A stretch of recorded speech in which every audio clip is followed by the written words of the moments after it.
Idefran, Instituto de Divulgação Espírita de Franca, apresenta Sementeira Cristã. Oferecimento: Escritório Modelo, Contabilidade, Informática, Serviços de Despachante, Pegue Leve, Distribuição e Supermercado, Grafimpress, o papel real da impressão, Escolas Pestalozzi, uma boa educação é para sempre, e Panificadora Pão Nosso, com estacionamento para clientes.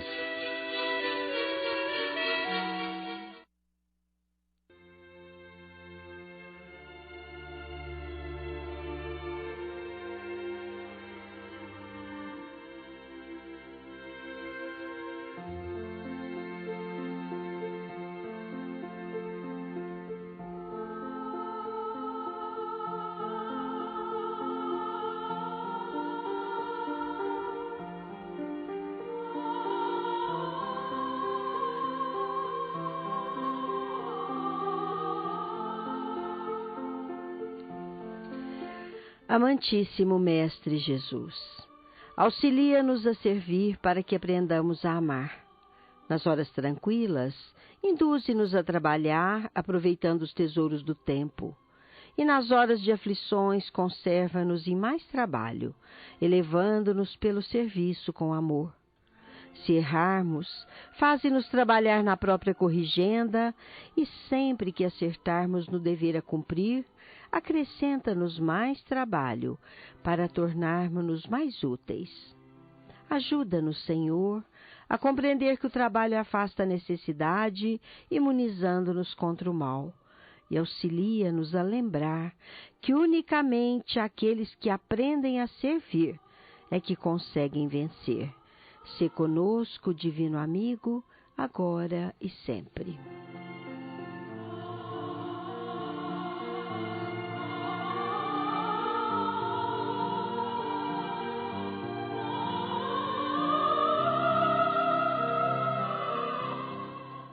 Amigos ouvintes, nosso fraternal bom dia para todo mundo, porque a qualquer tempo todos podem nos ouvir pela internet.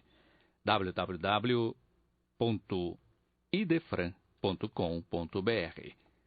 Mas um bom dia particular aos ouvintes dos 920 kHz AM da Rádio Franca do Imperador, ou da Conexão Possível, www.radioimperador.com.br. Bom dia para você, Nara Carlone. Bom dia. Para você, Cássio Freires. Bom dia, amigo. Diretor de áudio e sonoplastias do Sementeira Cristã. Programa produzido e dirigido pela equipe do Idefran, Instituto de Divulgação Espírita de Franca. A nossa primeira sessão. Os espíritos superiores respondem. De O Livro dos Espíritos, destacamos a questão 522. A pergunta: o pressentimento é sempre uma advertência do espírito protetor da pessoa que o pressente? A esta pergunta, sim, responderam os luminares da espiritualidade. O pressentimento é o conselho íntimo e oculto de um espírito que vos quer bem. Está também na intuição da escolha que se fez e é a voz do instinto. O espírito, antes de encarnar, tem conhecimento das principais fases da sua existência, quer dizer, do gênero de provas nas quais se obriga. Quando essas provas têm um caráter marcante, ele conserva no seu foro íntimo uma espécie de impressão, que é a voz do íntimo, ou melhor, do instinto, despertando como pressentimento quando o momento se aproxima.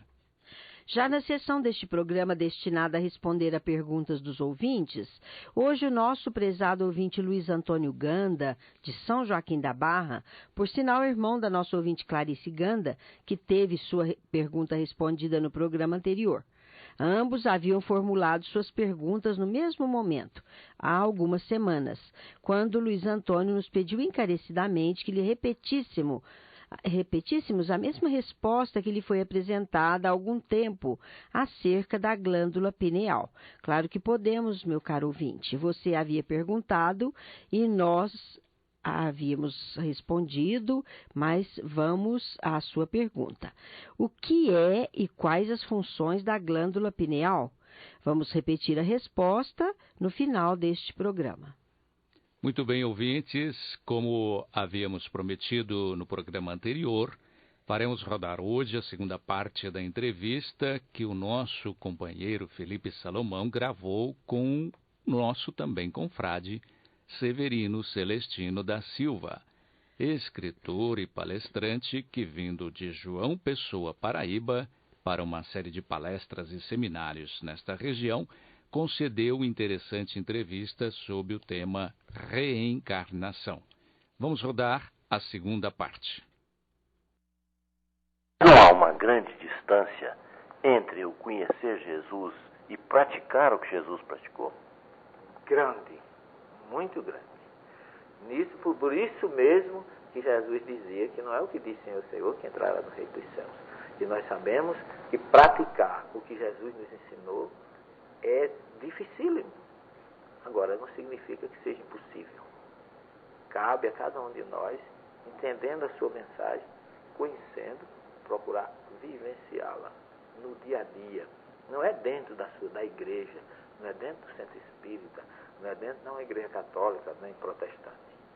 É na vida cotidiana, é no trabalho, é no trânsito, é na família, é na rua, é na fila do banco, é onde você está. Ali você tem que praticar, você tem que ser um testemunho do que você conhece Jesus. Porque quem conhece Jesus não discrimina ninguém. Porque todo o seu exemplo foi em cima de perdoar sempre e aconselhar depois. Não erres mais. Vai em frente, você está no caminho que eu acabo de lhe apresentar. Não saia e não mude. E Jesus é tão bom que veio, primeiro ele projetou esse universo como presidente do planeta Terra, enviou todos os profetas, desde Abraão a Malaquias, depois ele mesmo veio, foi embora, prometeu que voltaria e voltou para reedificar o cristianismo, trazer uma mensagem de alento no último livro psicografado de efeitos mediúnicos psíquicos, que é o Apocalipse, que nós vamos trabalhar com ele, se Deus quiser, hoje e amanhã, em aproximadamente 6 horas de estudo, que não serão suficientes para a gente dissecar essa obra, que é uma obra fantástica e é uma obra judaica, que tem raiz judaica. Por isso que os cristãos não entendem o Apocalipse, porque não entendem o judaísmo. Se você não fizer essa união e essa ligação, você não vai entender absolutamente nada do que João viu e que todas as visões foram promovidas por Jesus. E eu posso dizer para você que o Apocalipse é exatamente o retorno de Cristo, a promessa que ele fez, que voltaria para trazer o consolo e o conforto. Professor, mas não houve momentos em que Jesus afirmou: a tua fé te salvou? Fé no sentido não de crença, mas de atitude, de mudança. A palavra fé em hebraico se pronuncia emuná. E emuná vem de imune. Imune é exercício. Então a fé, na verdade, é o exercício do bem em favor do que me cerca. Isso é fé. Dizer que tem fé, mas não tem prática, está aí o irmão de Jesus, Tiago, falando na sua carta que mostre-me a tua fé pelas tuas obras. Mostra a tua fé sem obras, que eu te mostraria a minha fé pelas minhas obras. Porque a fé sem obras em si é morta.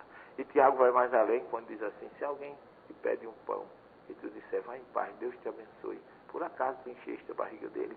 Então, Tiago é bem direto, mostrando que a fé, a prática, a fé realmente racional é aquela que tem a prática, a atitude, a obra e a ação. Dizer que tem fé é muito simples, agora que pratica é uma distância muito grande. Professor, como interpretar a palavra de Jesus para Nicodemos dizendo que era preciso nascer de novo? É uma palavra, um diálogo entre dois judeus, que nós vamos falar sobre isso hoje, se Deus quiser, de uma forma altíssima, elevadíssima. O que Jesus não falou em morrer uma só vez, falou em nascer, o verbo nolad, o livaled, em hebraico que é nascer, é aplicado por Jesus no sentido de nascer da fonte, em sua origem, que o grego colocou a palavra anoten para traduzir esse verbo, que Jesus fala, livaled mimicó, ou seja, nascer, se o homem não nascer na fonte, em sua origem, ele não conhecerá ou nem entrará no reino dos céus. Por quê? Porque se ele não for mais de uma vez praticado a sua existência no planeta Terra, se ele não adquirir experiência nesse sentido, ele não tem como evoluir. E um dos princípios da lei universal é o progresso. Ele não tem como progredir se ele não tiver vários nascimentos, como já falamos lá no Gênesis 2:7. Fomos promovidos para isso. Então Jesus está relembrando o que está ali, que a gente vem. E Jesus dá uma verdadeira aula aí nesse diálogo com Nicodemos, que lamentavelmente os gregos, ou digo, a língua grega deturpou. Que a palavra hebraica nascer uma segunda vez não tem nenhuma dúvida, porque o Nicodemos entendeu isso. Quando ele diz, como pode um homem já ser do velho, entrar no ventre de sua mãe e nascer uma segunda vez? Chinei paão. Então ele fala no hebraico de segunda vez. E não me venha com o texto grego não, porque Jesus não falava grego nem Nicodemos. Esse diálogo foi feito em hebraico, de judeu para judeu. Então está bem claro que ele está falando que se ele não nascesse uma segunda vez, ele não entraria no reino dos céus. E Jesus, quando Nicodemo faz essa pergunta, já não resta a menor dúvida que ele entendeu que era nascer de novo. Mas, infelizmente, no caso Filipe, muitos tradutores pegam a palavra anotem em grego, que pode significar de novo ou do alto, e colocam nascer do alto, para negar, para esconder o termo reencarnação. Outros ainda extrapolam, ainda falam que Jesus está falando do batismo.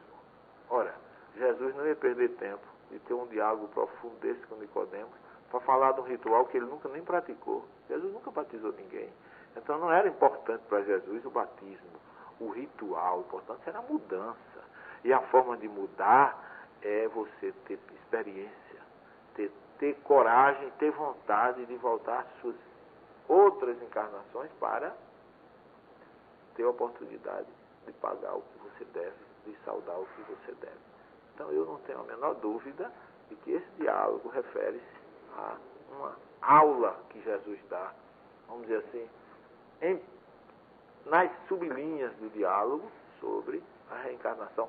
E olhe que Jesus se admira que Nicodemos era o principal, nasci, como se diz em hebraico, o chefe dos fariseus, que era o único grupo que defendia abertamente a reencarnação no judaísmo. É tanto que Paulo usou um contra o outro lá em Cesareia, quando Paulo é preso, que disse que estava do lado dos fariseus, porque os saduceus não gostavam dos fariseus. Então Paulo usou politicamente isso para a sua defesa, porque ele sabia a questão religiosa era muito forte nesse sentido. E Jesus falando isso para Nicodemos, ele disse, mas como é que isso acontece?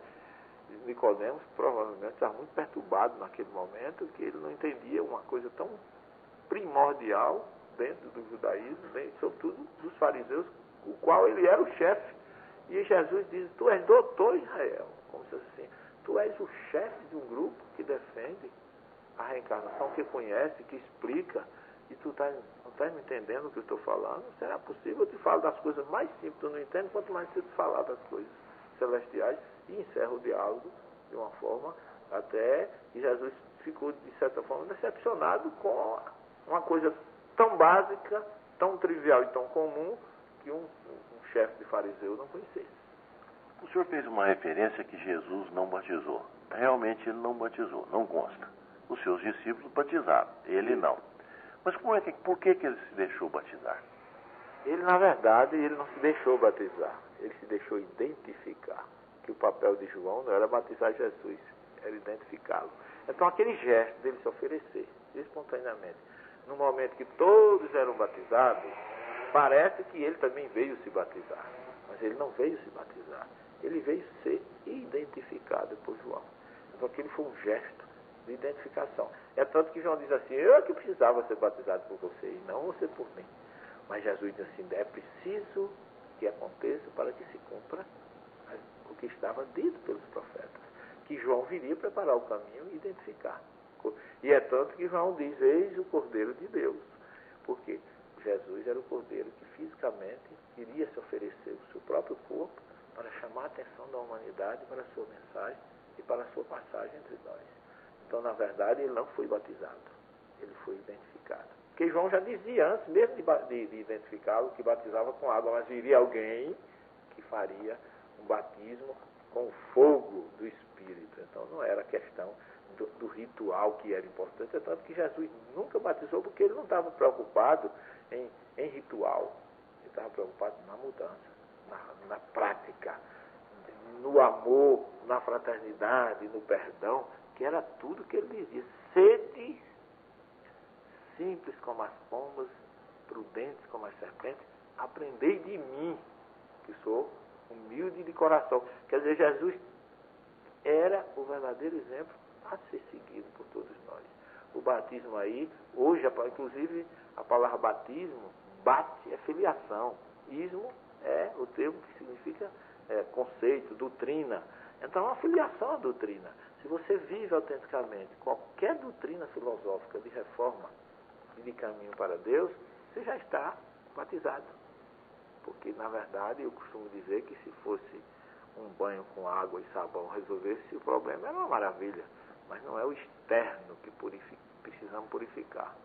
É o interior, é a nossa alma, é o nosso espírito, é o nosso íntimo que precisa ser mudado. E Jesus não valorizava a prática exterior, mas sim a mudança interna. Mas, professor, o próprio João Batista negou que ele fosse a reencarnação de Elias. É verdade, porque João Batista, como nós, não se lembrava quem ele tinha sido. Por misericórdia divina, a gente não se lembra que ele foi.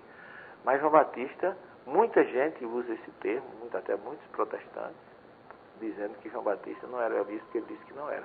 Mas João Batista também disse que não era profeta. E os protestantes acreditam que ele era profeta, mas não acreditam que ele não era, que ele era o Elias. Então, há uma dicotomia aí, mas quem tira essa dúvida toda é Jesus. Jesus tanto disse que ele era profeta, mais que um profeta, mais um mensageiro que veio preparar o caminho, como disse que ele era a reencarnação de Elias. Então, entre João Batista e Jesus, eu não tenho a menor dúvida que a gente tem que seguir Jesus. Parece que, do ponto de vista bíblico, a reencarnação está comprovada. Mas e do ponto de vista científico? O que a ciência ultimamente tem dito a respeito de reencarnação? A ciência tem trazido muitas informações, sobretudo a psicologia, a psiquiatria, e através das terapias, chamadas terapias de vida passada, nada mais é do que voltar a uma existência anterior, isso cientificamente comprovado, e buscar exatamente o problema que o encarnado apresenta hoje, que começou em vidas anteriores. Existe trabalho dessa natureza inúmero. No Brasil tem aquele que fez 20 casos de... Então, no Brasil, nós temos o nosso querido irmão Fernando Guimarães, com 20 casos comprovados cientificamente de reencarnação, e na Índia tem um trabalho do Dr. Banerjee, chamado Vida Pretérita, que tem inúmeros casos comprovados cientificamente. E hoje, vamos dizer assim, a cinematografia tem explorado demais esse tema, a vida além da vida, e outros temas riquíssimos nesse ponto. Então eu acho que, como bem previu o nosso mestre Leonês Allan Kardec, a ciência viria a seu tempo, fazer o seu papel. Então eram coisas consideradas absurdas, crendices, e hoje nós já estamos pesquisando isso, inclusive no nosso mestrado de Ciência das Religiões, lá na Universidade Federal da Paraíba. Temos teses sobre ressurreição e reencarnação, inclusive essa tese é um pastor, que é muito a reencarnação como um princípio básico. Nós temos uma obra que foi uma tese que também foi de outra de outra aluna do curso, outra mestranda, que é sobre as obras de André Luiz, a psicografia de Chico Xavier, e abordou particularmente Nosso Lar, inclusive como tese de doutorado. Eu tive a honra de participar da banca, e inúmeros outros casos científicos que hoje nós já estamos trazendo, graças a Deus, à luz da pesquisa, tanto nacional, CNPq, porque todos esses trabalhos são filiados à CAP CNPq Brasília, que eu sou membro e dirijo também um grupo de pesquisa, como no exterior. A ciência está cada vez mais próximo de provar tudo isso, e agora está surgindo já agora o chamado bóson de Higgs, que foi descoberto agora, um elemento com massa semelhante ao próton e que já vai provar cientificamente o que até então era mistério, até então eram coisas não entendidas pela religião. E eu sempre vi ciência e religião caminhando lado a lado. Essa briga entre criacionismo bíblico e evolucionismo científico vai por conta de que muitas vezes o cientista dá as costas para a religião e o religioso dá as costas para a ciência. Mas na hora que ambos se voltarem um para o outro e trabalharem juntos, a gente vai entender que isso é só uma questão de tempo. Porque tem um grande rabino, pesquisador, ele lançou um livro chamado A Ciência da Torá, que ele diz assim, que a ciência explica a gravitação universal, lei da gravitação universal, movimentação dos planetas, a gravidade. A ciência explica tudo sem nenhuma dificuldade de que as pessoas entendam todos esses movimentos dos astros, esse interrelacionamento, essa funcionalidade do universo. A ciência até hoje só não conseguiu explicar quem faz esse universo funcionar tão bem.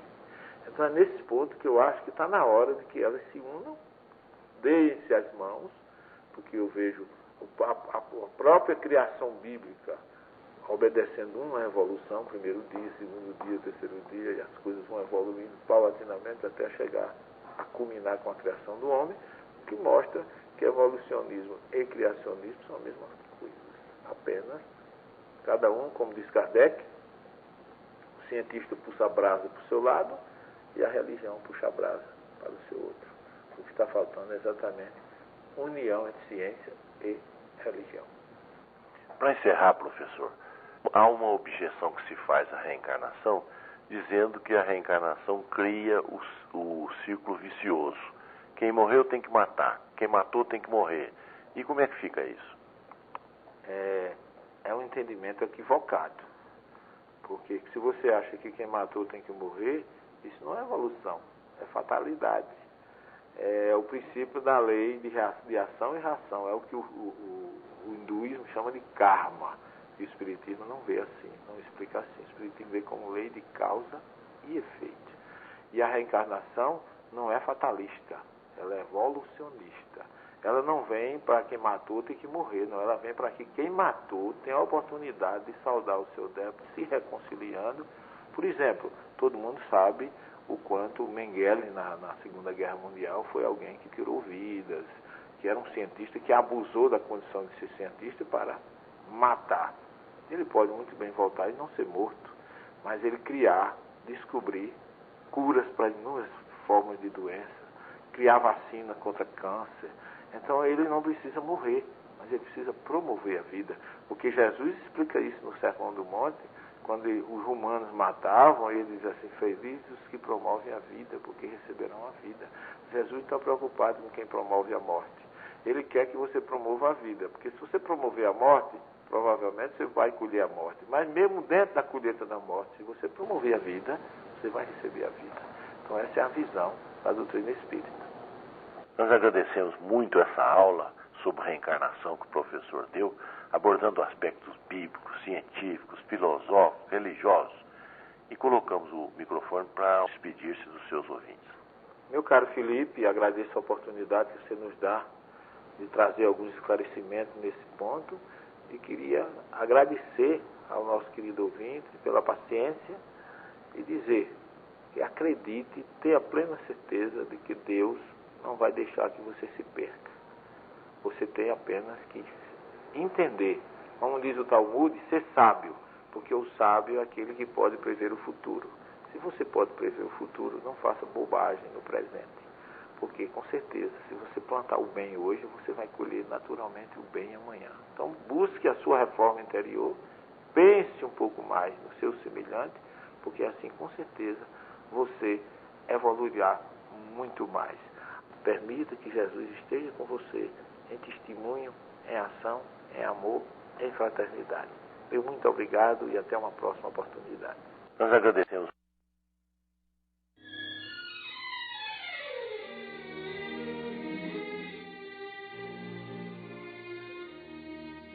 Estamos apresentando Sementeira Cristã. Oferecimento: Escritório Modelo Contabilidade, Informática, Serviços de Despachante, Escritório Modelo Centro e Estação, Pegue Leve Distribuição e Supermercados, Cesta Básica, Produtos de Limpeza, Descartáveis, Sucos em Pó e Líquidos, melhores preços para sua empresa. Distribuição Rua Carlos de Vilhena 4270, Vila Imperador. Televendas 16 3707 2870. Loja Nossa Senhora das Graças, Avenida Antônio Rodrigues Neto, número 1105. Fone 16 3724 2888. Loja Estação, Rua Voluntário Mário Mazzini, 1902. Fone 16 3723 2888. Escolas Pestalozzi, Educação Infantil, Ensino Fundamental, Ensino Médio. Agende uma visita. Fone 3711-0100. Pestalozzi educa, humaniza e faz crescer. Escolas Pestalozzi. Uma boa educação é para sempre. Acesse www.pestalozzi.com.br. Grafimpress,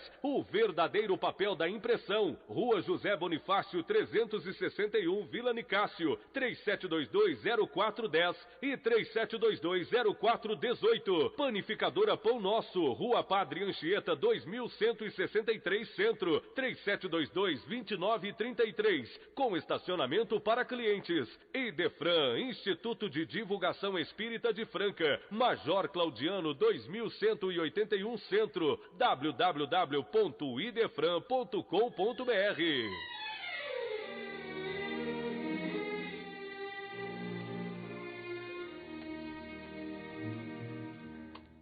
Marco Prisco, espírito, por meio da psicografia de Divaldo Pereira Franco, nas páginas do seu livro Ementário Espírita, nos oferece bela lição quanto à maneira de se viver. Todos nós sabemos que a lei divina institui o princípio de causa e efeito, ou, querendo nos dizer, que tudo no universo infinito que for perpetrado pela vontade de alguém tem resposta. Pois bem, o espírito Marco Prisco, em lição em que o título No Ato de Prosseguir diz assim: não se galvanize na órbita da inutilidade. Quem realiza algo tem o que repartir.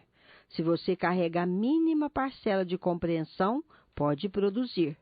O grão de trigo que se entumece e rompe o envoltório, favorecendo o crescimento da planta que guarda consigo, enriquece a mesa de pão. O córrego modesto que abandona a estreiteza do berço para crescer no leito e avolumar-se no rio largo, doa-se ao oceano grandioso. O primeiro aprendizado do espírito se transforma em lição que pode ser passada adiante. Enquanto você não se ajustar à cooperação produtiva na comunidade dos homens, demorar-se-á como um desertor, deixando os deveres com que a vida honra a sua inteligência. A lição do sofrimento, quando bem recebida, é caminho para novas lições. O obstáculo vencido é senda para novos óbices a vencer. O problema solucionado oferece capacidade para resolver novos enigmas. Não pode ser diferente o programa da escola terrestre onde você burila a alma, se não ensinar, corrigir e aperfeiçoar. Você permanece entre 1000 lutas que se apresentam em modalidades diversas, para que, vencendo as limitações, possa triunfar sobre os obstáculos à evolução.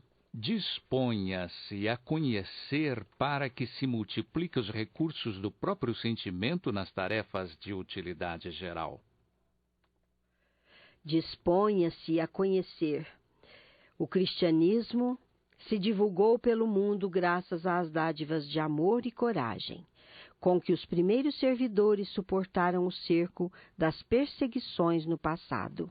Os algozes que martirizaram esses valentes servidores da divulgação do Evangelho passaram entre exclamações e triunfos na terra, pagando depois o preço da glória vã, que se transformou na lama em que se consumiram na sepultura. A ociosidade perseguidora e cruel gastou-se na loucura da inutilidade cultivada.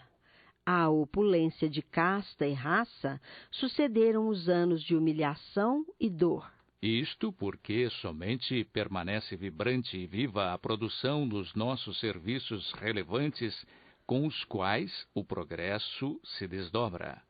Arrebentem, portanto, os elos da inutilidade em que você se detém, e parcela a parcela, em sequência que prevaleça minuto a minuto, produza no seu abençoado setor, que é enobrecido pelo status glorioso em que a sabedoria divina o situou.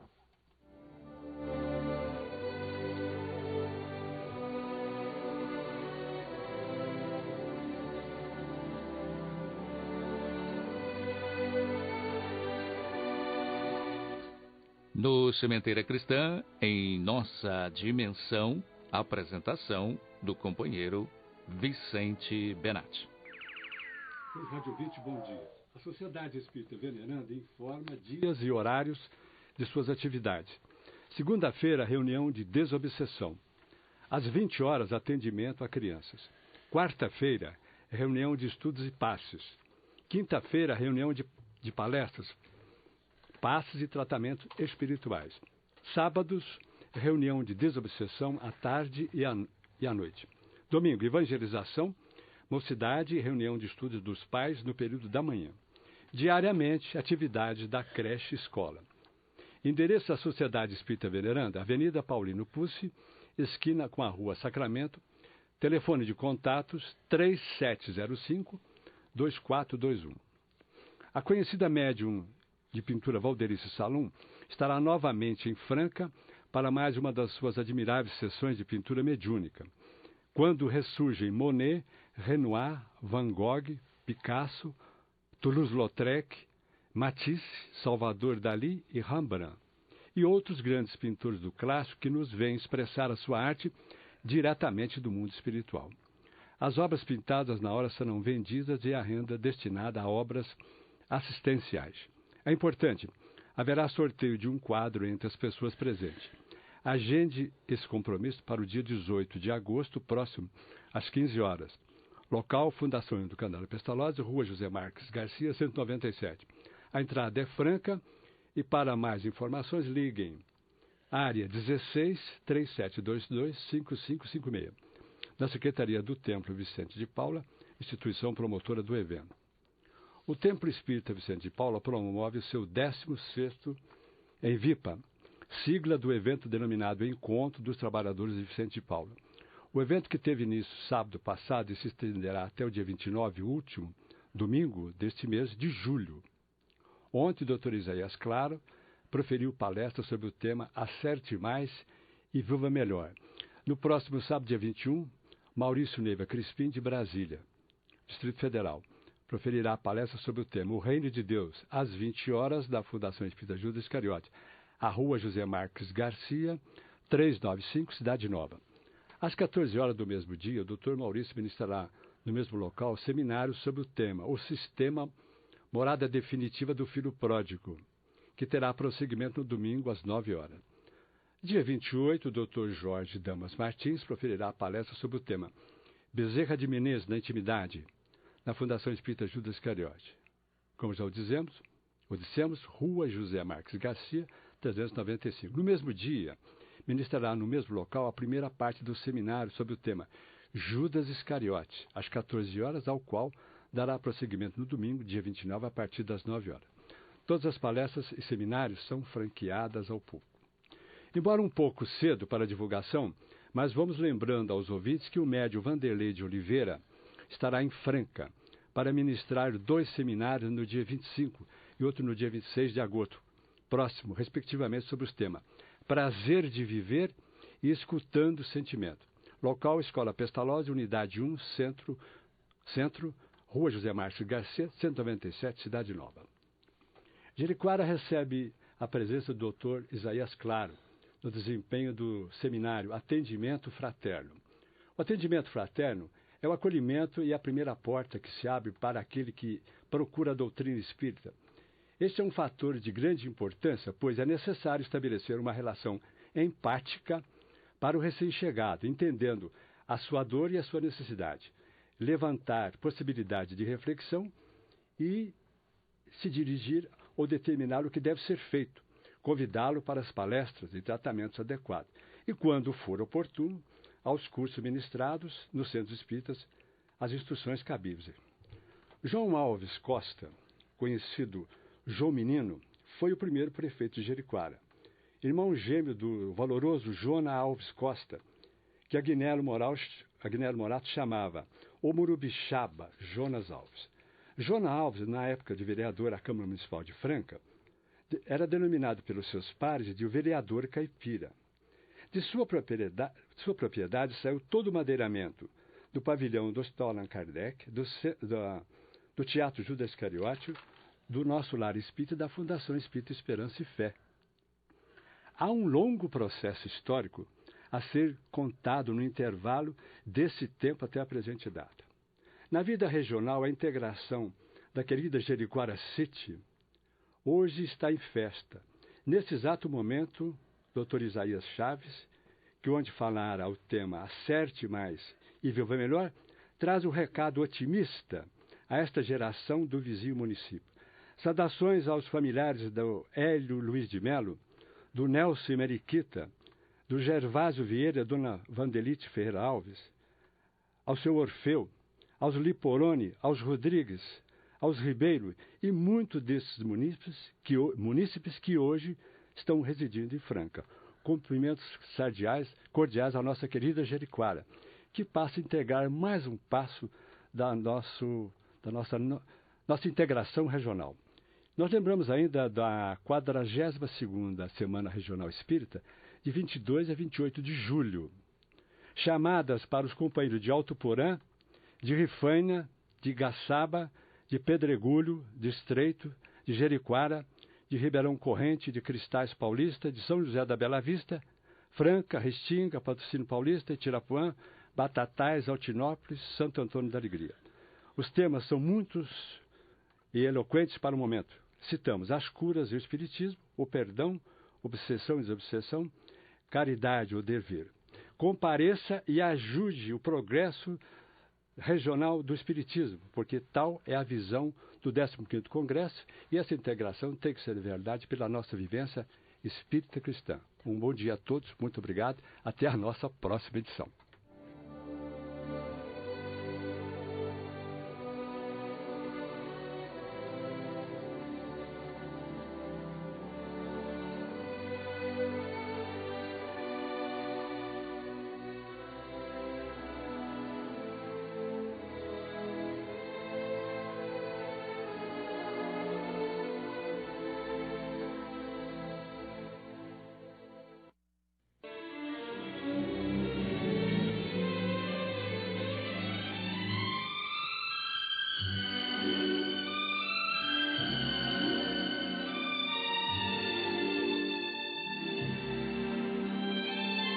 A seguir, no Sementeira Cristã, claramente vivos.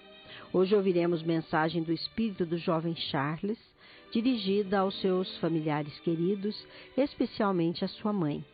Faz detalhado relato a respeito de seus momentos de adaptação à nova vida, chegando a relatar alguns detalhes importantes quanto às suas experiências de espírito livre do corpo físico, assegurando à sua mãe que não precisa chorar, porque é o espírito que tem garantida a sua vida para sempre, e não o corpo, e que o amor verdadeiro nunca se despede. Ele diz convicto de que as bênçãos de Jesus hão de assisti-los todo o tempo. Vamos ouvi-la na interpretação do nosso companheiro Euri Carvalho. Mãezinha, Deus nos ampare.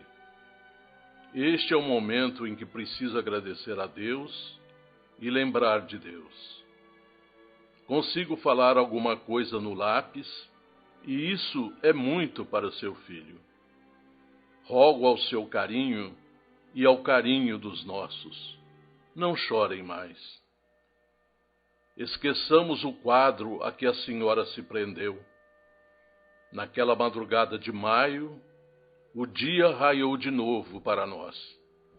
A vida, mãezinha, será sempre assim. Um caminho que se abre em outro caminho, até que cheguemos a Deus. Sei quanto se passou, agora que a calma se fez.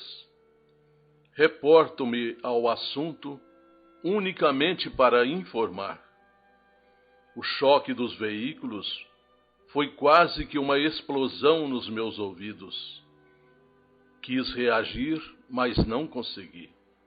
Desejei falar à companheira que me seguia, mas o pensamento de improviso se tornou nebuloso e a expressão verbal impossível.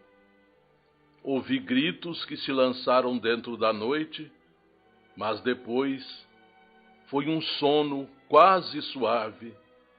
Sonhava que me via de regresso à casa para festejar o seu dia. Sonhava, até que despertei em nosso próprio ninho doméstico. Suas lágrimas e o choro dos entes queridos caíam sobre o meu corpo físico. Nada mais vi e nem sei quantas horas de anestesia consegui desfrutar. Ainda hoje, na ânsia em que me vejo de responder aos seus apelos, ainda não sei medir o tempo. Abeirei-me do teu regaço e pedi-lhe para não chorar. Entretanto, houve um silêncio entre nós que eu não soube explicar a mim próprio. Nossas lágrimas se misturaram sem se tocarem. De repente, um amigo surgiu e me afirmou que era o vovô Frei Vandenberg. Aqueles olhos doces e serenos me inspiraram confiança e acolhi-me nos braços dele. Novamente dormi para acordar na escola-hospital, onde me encontro ainda. Tenho pedido a Deus que me desse esse instante. Não pensem na morte. Vivam. É preciso viver. Lembrei-me facilmente de nossas leituras e de nossas conversações sobre o mundo espiritual, e tudo isso me auxiliou. Luto ainda para equilibrar-me. Familiares do papai me visitaram e me ampararam. Também muitas dedicações dos queridos Fernandes. Agora, mãezinha, se lhes posso pedir alguma coisa, além dos sacrifícios que fizeram por mim, ajudem-me com a paz e com a resignação. Preciso retomar os meus estudos, mas isso exige serenidade. Perdoe-me se me decidi a descer para Santos naquela noite. Desculpem por tudo. Orem pela companheira, que não tem qualquer culpa e que no íntimo ainda sofre. Mãezinha, o amor é luz de compreensão. Abençoe o seu filho e abençoe também quantos me compartilharam a experiência. Aqui vejo que só o bem faz a conta da vida que permanece. Pensemos nisso e auxilie para a nossa Valéria na realização de seus ideais e aspirações de menina. Deus abençoará a irmãzinha para que ela lhe seja um tesouro de bênçãos que há de nos enriquecer de confiança e alegria. Conforte os nossos do coração. Diga-lhes que não morri, que estou forte e sonhando novas formas de ser útil às criancinhas, aos doentes, aos necessitados e aos cegos. Sei que posso esperar a sua cooperação e a cooperação dos nossos, e aguardarei este amparo. Quanto pudermos, mãezinha, estendamos o bem aos outros. A passagem na terra é muito rápida. Caminhemos plantando flores de paz e amor. Sua ternura assim me ensinou, e assim prosseguiremos. Peço a Jesus, agora que valorizo a prece, sentindo-lhe a importância real, para que fortaleça minha querida mãezinha e abençoe meu querido pai, a fim de que todos os amigos, embora em planos diferentes, consigamos avançar no rumo da vida superior. Mãezinha, agradeço de todo o meu coração as suas orações, junto de minhas lembranças, porém não chore mais. Recorde que vejo pelas forças do coração e ajude-me a ser forte, tanto quanto preciso ser. Agradeço as flores queridas que seu filho encomendara para o seu formoso dia, o dia sublime das mães, e que ficaram para mim mesmo. De tudo soube depois que a tempestade das ideias conflitantes cessou em meus pensamentos. Nossa vida prosseguirá, nosso amor não tem despedida. Reflitamos nisso e confiemos em Deus, sempre unidos. Amigos espirituais me auxiliam a escrever, e agora, minha querida mãezinha, devo encerrar esta prova de carinho e fidelidade. Não fique triste. A medicina prosseguirá onde estou e como estou, com o amparo de Jesus e dos sábios mensageiros do bem. Crescerei em conhecimentos novos para servir. Agradeça a todos de casa por mim. Fale por mim, querida mãezinha, aquilo que continuo desejando escrever em matéria de carinho e não posso. Através da oração e da saudade, do serviço aos nossos semelhantes e da fé viva em Deus, estaremos mais juntos. Isto, mãezinha, é tudo o que hoje posso dizer. Guarde a nossa paz, a nossa alegria e receba aquele beijo de seu filho, sempre seu filho do coração, Charles.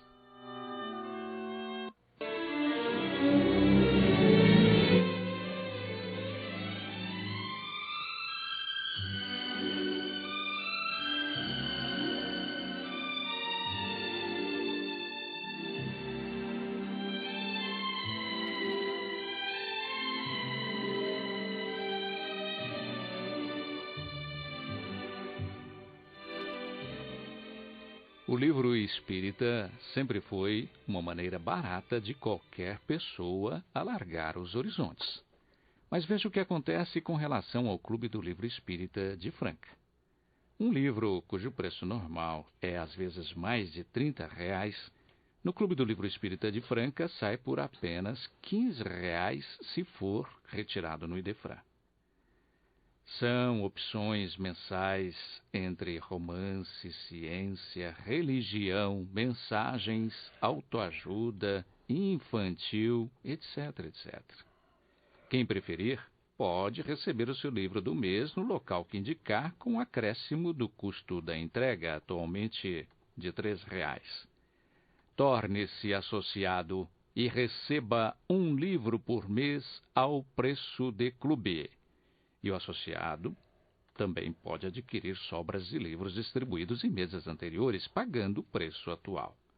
Outra vantagem do associado do Clube do Livro Espírita de Franca é o desconto de 10% em todas as suas compras na livraria do Idefran. Inscreva-se, DDD 16 3721 8282, ou utilize o endereço eletrônico idefran@idefran.com.br.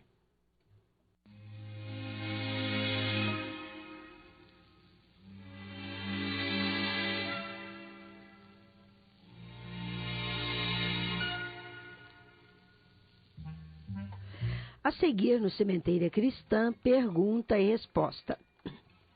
Hoje, o nosso prezado ouvinte Luiz Antônio Ganda, de São Joaquim da Barra, por sinal irmão da nossa ouvinte Clarice Ganda, que teve a sua pergunta respondida no programa anterior, nos pediu encarecidamente que lhe repetíssemos a mesma resposta que lhe foi apresentada há algum tempo, acerca da glândula pineal.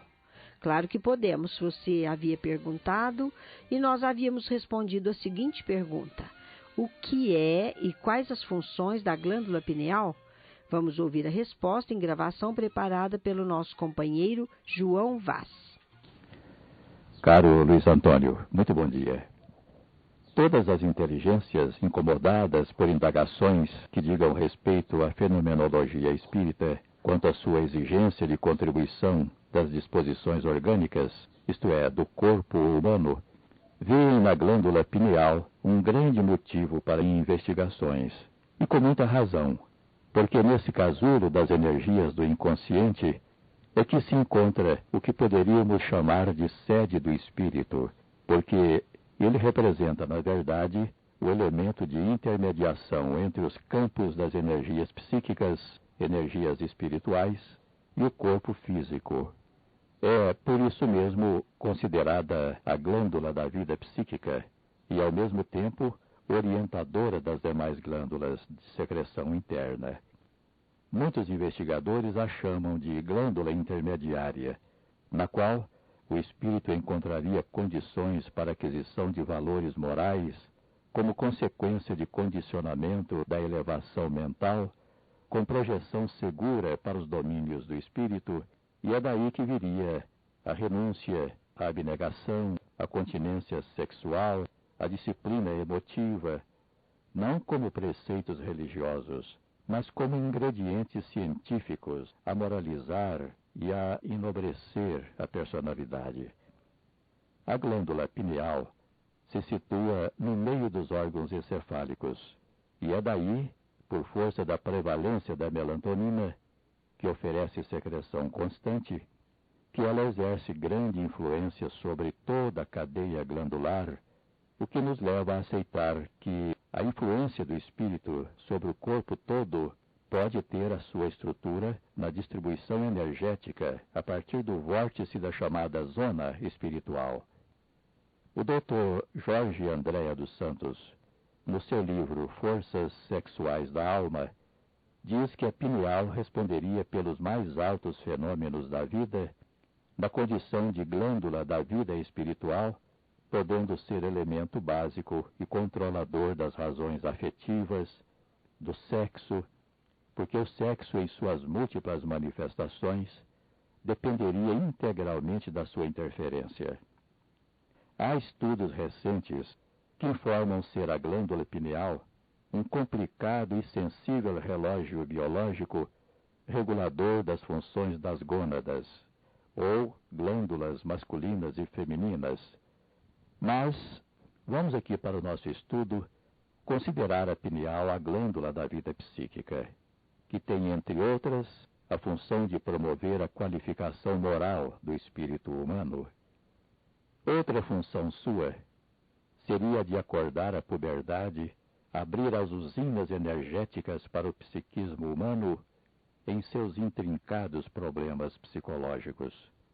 André Luiz, um dos instrutores invisíveis a transmitir-nos informações do mundo espiritual e de que o nosso sempre lembrado Chico Xavier era a mais perfeita antena psíquica, no seu livro Missionários da Luz, diz que as glândulas genitais segregam os hormônios do sexo, mas a glândula pineal segrega hormônios psíquicos ou unidades força que vão atuar de maneira positiva nas energias geradoras.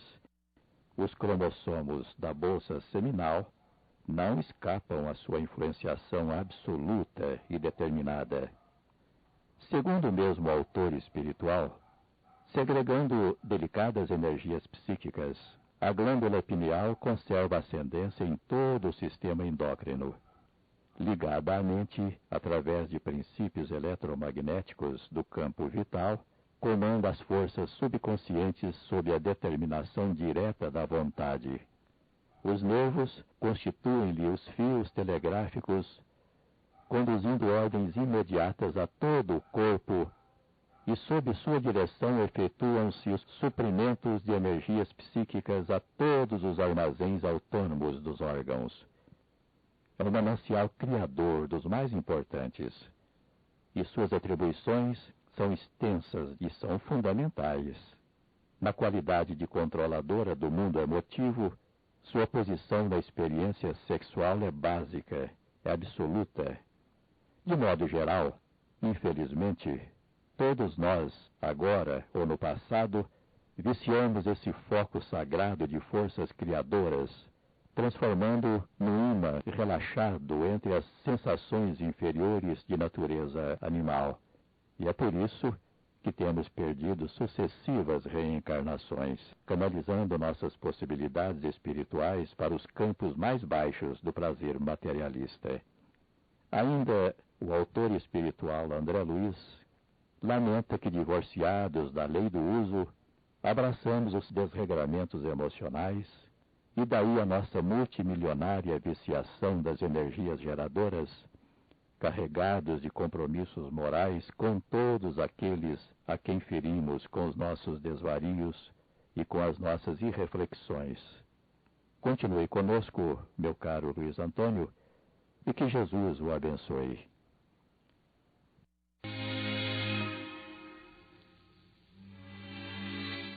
Perguntas para esta sessão devem ser endereçadas ao Idefran, Rua Major Claudiano 2181, Centro, CEP 14.400.690, Franca, São Paulo. Ou liguem 16-3721-3721, repetindo, 8282, ou ainda enviem a pergunta através do endereço eletrônico idefran@idefran.com.br. Não basta ao homem a inteligência apurada.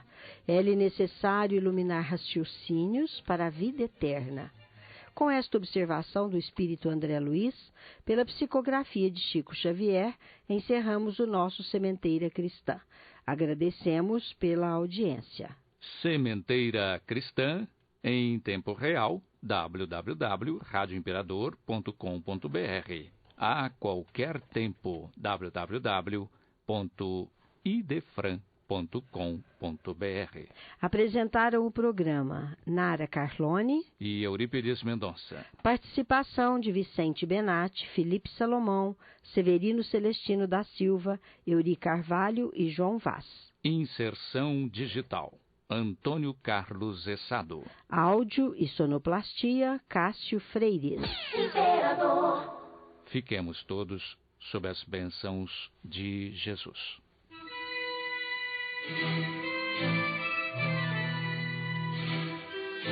Idefran, Instituto de Divulgação Espírita de Franca, com o apoio de Escritório Modelo, Contabilidade, Informática, Serviços de Despachante, Tag Leve, Distribuição e Supermercado, Grafimpress, o papel real da impressão, Escolas Pestalozzi, uma boa educação é para sempre, e Panificadora Pão Nosso, com estacionamento para clientes. Apresentou Sementeira Cristã.